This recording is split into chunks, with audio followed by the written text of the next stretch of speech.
परम सत्कार योग गुरु प्यारी सात संगत जी, राधा स्वामी जी।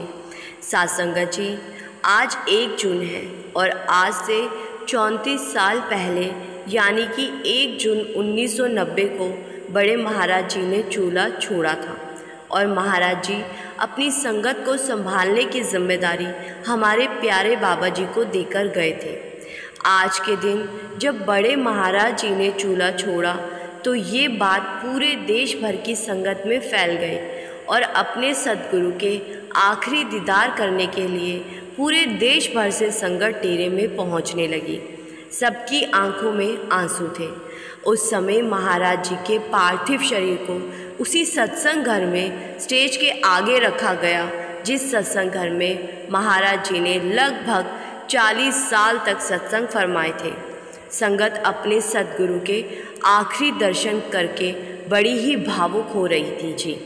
आइए इस वीडियो में हम महाराज जी के जीवन से जुड़ी कुछ खास बातों को सुनते हैं जी। महाराज जी का जन्म 12 दिसंबर 1916 पंजाब के मोगा में हुआ था। जब महाराज जी का जन्म हुआ था तब उनका नाम हरचरण सिंह रखा गया था, जिसे आगे चलकर चरण सिंह कर दिया गया था। महाराज जी के पिताजी सरदार हरबंस सिंह ग्रेवाल जी थे।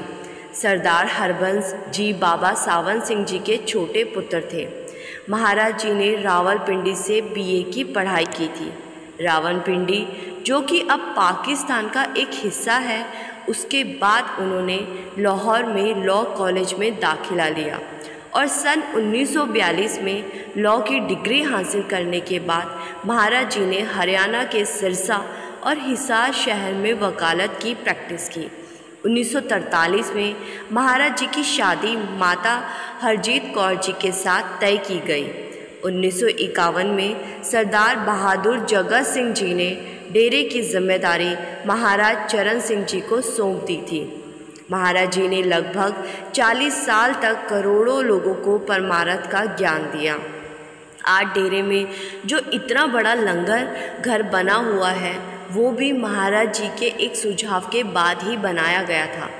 उसके पहले डेरे में जो लंगर घर था, उसमें एक समय में 1500 से 2000 लोग ही लंगर खा सकते थे और ये बात महाराज जी को बिल्कुल अच्छी नहीं लगती थी कि उनकी संगत को लंगर के लिए घंटों लाइन में लगना पड़ता है और आधी रात तक भी बहुत सारी संगत भूखी ही बैठी रहती थी।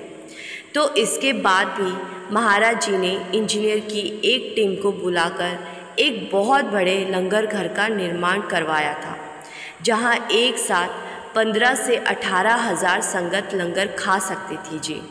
और धीरे धीरे लंगर घर को और ज़्यादा बड़ा बनाया गया और आज आप सब देख ही सकते हैं कि आज एक साथ 40 से 50,000 संगत भी लंगर खा सकती है। महाराज जी ने डेरे की और संगत की जिम्मेदारी अपने भांजे यानी कि मौजूदा सरकार बाबा जी को सौंप दी थी जी। और 1 जून 1990 को दिल की धड़कन रुक जाने के कारण महाराज जी सबको अलविदा कह गए और इसके ठीक 9 दिन के बाद यानी कि 10 जून 1990 को बाबा जी की दस्तारबंदी की गई। बाबा जी को गद्दी पर बिठाया गया। उस समय जब बाबा जी को गद्दी पर बिठाया गया था तो उस कार्यक्रम में तब 20 लाख से ज़्यादा संगत डेरे में पहुंचती थी। बहुत सारे टेम्परेरी पंडाल संगत के रहने के लिए बनाए गए थे और इस पूरे कार्यक्रम को लगभग 60 टीवी लगाकर सारी संगत को दिखाया गया था। आज बाबा जी को हम जैसे भटके हुए लोगों को सही रास्ता दिखाते हुए 34 साल हो चुके हैं। बाबा जी ने अब तक करोड़ों लोगों को तारा है और महाराज जी द्वारा सौंपी गई जिम्मेदारी को निभाया है। सात संगत जी, एक बार बाबा जी जब 32 या 33 साल के थे तब अपने पिताजी के साथ अपने मामा यानी कि महाराज जी के घर गए थे और उस समय महाराज जी ने बाबा जी को दूसरे कमरे में बिठाकर खुद बाबा जी के पिताजी के साथ अपने कमरे में गए और डेरे की पूरी वसीयत और जिम्मेदारी के कागज़ बाबा जी के पिताजी को देते हुए बोले कि मेरे बाद डेरे की संभाल तेरा बेटा करेगा। इसके बाद जब बाबा जी के पिताजी कमरे से बाहर आए तो उन्होंने दूसरे कमरे में अकेले बैठे बाबा जी के पैर छू लिए, क्योंकि अब गद्दी पर बाबा जी को बिठाया जाना था। 10 जून 1990 को जब बाबा जी ने गद्दी संभाली थी और जब सबसे पहले बाबा जी ने संगत को संबोधित किया था, तब बाबा जी ने बड़े ही भावुक शब्दों में संगत को कहा था कि बड़े महाराज जी मेरे कंधों पर एक बड़ी जिम्मेदारी डालकर गए हैं और मैं अपनी इस जिम्मेदारी को तभी निभा सकता हूँ अगर संगत उसी प्रेम का थोड़ा सा हिस्सा मुझे भी दे दे जो संगत बड़े महाराज जी को देती है। बाबा जी ने आगे कहा कि वो अपने आप को संगत की सेवा के लिए समर्पित करते हैं और अपनी आखिरी सांस तक संगत की सेवा करते रहेंगे। साथ संगत जी, बाबा जी तो 34 साल से अपनी जिम्मेदारियां निभाते आ रहे हैं और आगे भी निभाते रहेंगे, लेकिन हम उनके प्रति अपनी जिम्मेदारी कब निभाएंगे, ये तो हमें अपने आप से पूछना चाहिए। उनके प्रति हमारी जिम्मेदारी किसी पहाड़ को तोड़ने की तो है नहीं जो हम निभा नहीं पा रहे।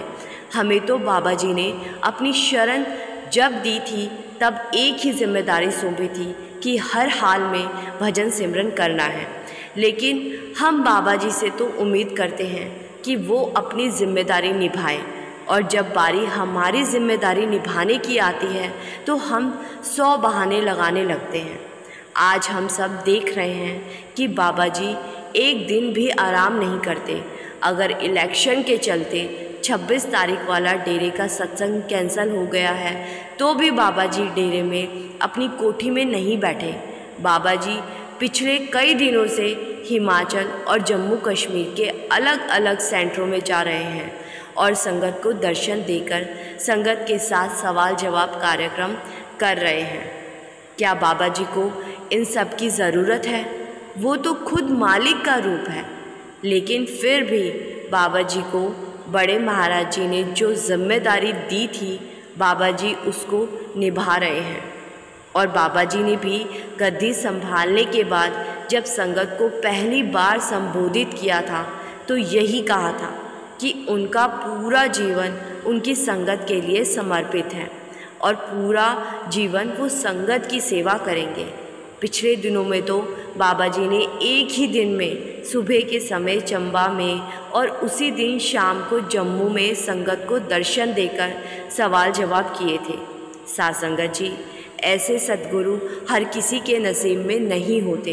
इस पूरे संसार में 195 देश है और 795 करोड़ लोग इस संसार में रहते हैं, लेकिन हम जैसे सिर्फ कुछ करोड़ लोग ही नसीब वाले हैं जिन्हें ऐसे सद्गुरु की शरण नसीब हुई।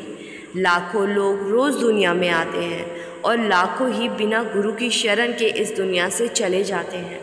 इसीलिए हमें कद्र करनी चाहिए और सद्गुरु के हुक्म को ज़रूर मानना चाहिए। साथ संगत जी, कमेंट में राधा स्वामी ज़रूर लिखिए जी। गुरु प्यारी साथ संगत जी, राधा स्वामी जी।